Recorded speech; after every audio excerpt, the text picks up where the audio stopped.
झुमरी तलैया के बाजार में एक दुकान थी जो सभी लोग पहचानते थे।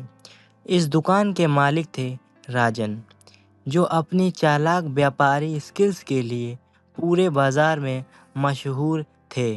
उसकी दुकान हमेशा ग्राहकों से भरी रहती थी और उसकी तिजोरी हमेशा पैसों से।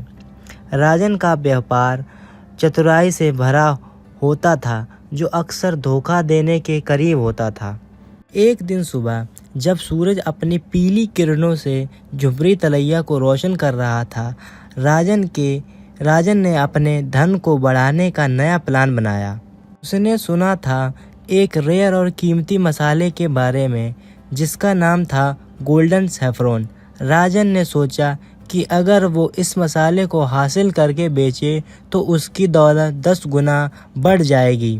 राजन का प्लान अब तैयार था। उसने बाजार में गोल्डन सैफरॉन के बारे में अफवाह फैला दी।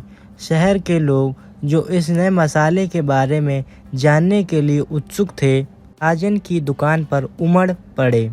कुछ हफ्ते बीते और उत्सुकता बढ़ती गई।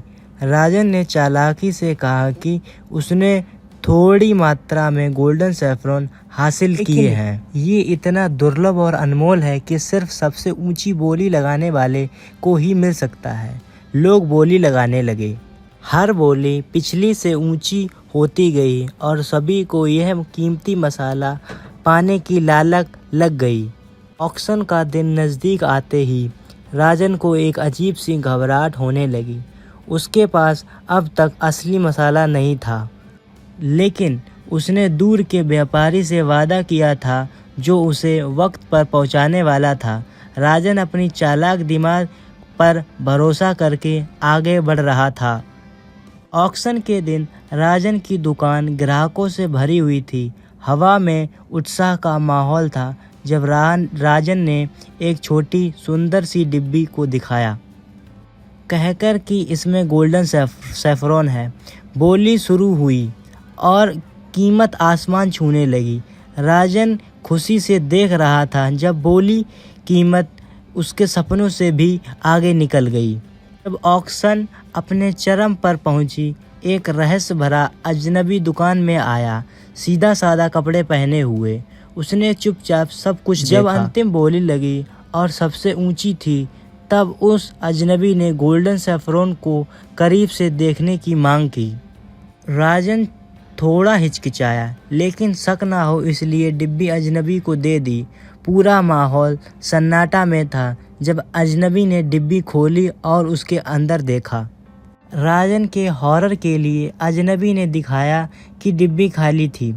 राजन के धोखे को सबके सामने ला दिया था। लोग गुस्से से भड़क गए, अपने आप को धोखा खाए हुए महसूस करते हुए। राजन ने सफाई देने की कोशिश की, कहकर कि यह गलती थी, लेकिन नुकसान हो चुका था। उसकी सालों की चालाक और चतुर इमेज एक पल में बिखर गई। लोग अपने पैसे वापस मांगने लगे और राजन को हर एक बोली की राशि वापस देनी पड़ी, जो उसकी दौलत का एक बड़ा हिस्सा था। लेकिन यह दुर्भाग्य यहीं ख़त्म नहीं हुआ। राजन के धोखे की बात तेजी से फैल गई और जल्दी ही कोई भी उसके साथ व्यापार करने को तैयार नहीं था। झुमरी तलैया की एक समय की प्रसिद्ध दुकान अब सूना हो चुकी थी। राजन की दौलत घटती गई और वह अपनी रोजी रोटी के लिए संघर्ष करने लगा। अपनी निराशा के घेरे में राजन ने उस रहस्य भरे अजनबी को ढूंढा, यह समझने की उम्मीद में कि उसका प्लान फेल कैसे हो गया। उसने अजनबी को शहर के किनारे एक छोटी साधारण सी झोपड़ी में पाया। अजनबी ने उसका स्वागत किया और एक हैरान कर देने वाली सच्चाई बताई। वो अजनबी और कोई नहीं बल्कि राजन के पिता का पुराना दोस्त था, जो एक समय झुमरी तलैया का इज्जतदार व्यापारी था। उसने राजन को बड़े होते देखा था और उम्मीद की थी कि वो अपने पिता के ईमानदारी के रास्ते पर चलेगा।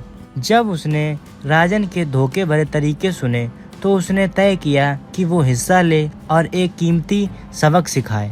अजनबी ने समझाया कि असली दौलत ईमानदारी और सच्चाई से आती है, ना कि चालाकियों और धोखे से। राजन, जो अब अपनी गलतियों से शर्मिंदा था और पछतावे में था, वह अब अपनी गलतियों को महसूस कर चुका था। उसने अजनबी को शुक्रिया अदा किया और अपने जीवन को ईमानदारी और कठिन काम के सिद्धांतों पर दोबारा से बनाने की कसम खाई। राजन वापस झुबरी तलैया गया, एक नए नज़रिए के साथ। उसने अपनी दुकान को दोबारा खोला, इस बार ईमानदारी के साथ। धीरे धीरे उसने शहर वालों का विश्वास वापस जीत लिया था। जबकि उसकी दौलत कभी पहले जितनी नहीं बनी, उसने नए तरीके से संपत्ति पाई जो उसके ग्राहकों का सम्मान और अच्छी सोच थी। और इस तरह राजन की कहानी झुमरी तलैया में फैल गई, जो याद दिलाती थी कि चालाकियों और धोखे से शायद कुछ वक्त के लिए फ़ायदा दे सकती है, लेकिन असली और सच्ची दौलत ईमानदारी और सच्चाई से ही मिलती है। इस प्रकार समाप्त होती है राजन की कहानी, एक चालाक व्यापारी जिसकी धोखे ने उसकी बर्बादी करी और जिसकी सुधारने से उसने एक नई दौलत पाई जो सोने से भी कीमती थी। अंत में असली सफलता का मूल्य हमारे प्राप्त करने में नहीं, बल्कि हमारे प्राप्त करने के तरीके में होता है। धन्यवाद।